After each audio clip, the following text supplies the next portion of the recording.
Over 100 residents from Umlazi H section south of Durban have been evacuated after their homes were damaged and destroyed in the heavy rains and floods of the Easter weekend. More than 50 houses collapsed, leaving at least 6 people injured. Over 1,000 houses were left on the verge of collapsing. And during her visit, the Minister of Human Settlements, Thembi, Simelan, said everyone must be evacuated as the area was unstable.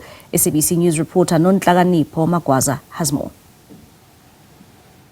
The evacuation process is still continuing at Umlazi H section on the south of Durban, where the houses were on the verge of collapsing, and some of them actually collapsed during the heavy rains on the Easter weekend. As you can see behind me, some of the residents have just arrived here at the temporary shelter that is provided by the Human Settlements Department. Over 100 residents were evacuated last night from the H section at Umlazi. However, we'll hear from the Human Settlements spokesperson, Mr. Ndabe as to how the process is going. Mr. Ndabe, we can see that there are residents here that have just arrived today.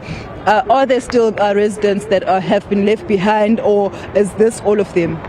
Well, first and foremost, the MEC Sponsor Duma has expressed his appreciation to the ward committee, from H section that has worked with the Department of Human Settlements, the roving team that has worked flat out from the community. The Minister of Human Settlements, Thembi Simelan, was in the area, together with the MEC, inspecting the collapsed houses.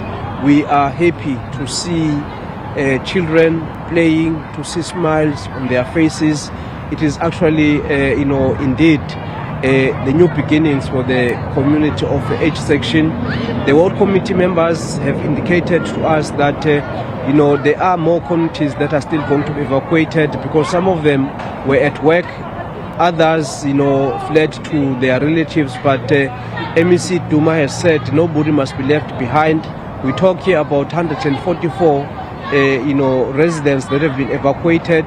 As we move forward, we'll be focusing on, providing decent meal for them. As you can see at the back, we've got, the non-governmental organizations that have been brought in to assist with providing decent meal, to the affected communities. As we indicated this morning, we are planning to construct permanent houses for the families. We've got 6 pockets of land, as the MEC announced during the presentation of the budget speech, that there are 6 pockets of land that we are obviously going to be establishing bulk infrastructure.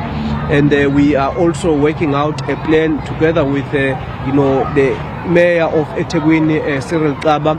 He's been in constant contact with the MEC as well as the Minister, Thembi Simelan, discussing the relocation of some of the affected families. We've got, facilities in Konobia. That is where they are going to be located. But that is, something that is being worked out by the HOD, Max Mbili, together with the city manager, Mpele. We are obviously quite, excited that at least, we are finalizing the evacuation. It is the agility that we are obviously using, to turn around the situation. When the MEC presented the budget speech on Friday, he said we must all inspire hope for a better future. This is what we are witnessing. Now, Mr. Sibea, you mentioned 6 pockets of land that has been identified for victims or flood victims or inclement weather victims. Now, we've seen that there has been this standoff between the communities in that area, especially Shellcross and I believe it's Konubia, as well as the department. The community doesn't want the department to build houses there, and it's alleged that they've taken the department to court. So what's going to happen? What's the next process if these communities still refuse for the department to use those pockets of land? Well, we talked to Marcus from the Shellcross Ratepayers Association and the rest of the members of the association. We are in constant contact. We are exchanging pleasantries. We are determined as a collective to usher in a new era. The MEC has mandated the HOD Max Mbeli to continuously engage with the Ratepayers Association to deal with some of the issues which they've genuinely raised around service delivery. And we've agreed that we're going to separate issues. They've agreed that local contractors are going to be part of the construction of the new houses.